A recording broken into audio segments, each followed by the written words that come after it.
अमीर के लिए एनआरओ मुल्क की तबाही का सबब बना। सारे माफियाज इकट्ठे होकर एनआरओ लेने की कोशिश कर रहे हैं, लेकिन कामयाब नहीं होंगे।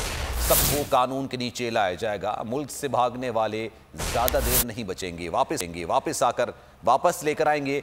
वजीर आज़म इमरान खान ने एक बार फिर साफ साफ कह दिया। मोमिन डैम के दौरे के मौके पर बोले, गरीब तबके को ऊपर उठाएंगे, कानून की बालादस्ती और माफिया की सरकूबी करके तरक्की करेंगे। हमने अगले इलेक्शन का नहीं बल्कि कौम के मुस्तकबिल के लिए सोचा है। कोरोना की मौजूदा लहर फ्लीट हो चुकी है, एहतियात जारी रखी तो सयाहत समेत तमाम शोबे खुल जाएंगे।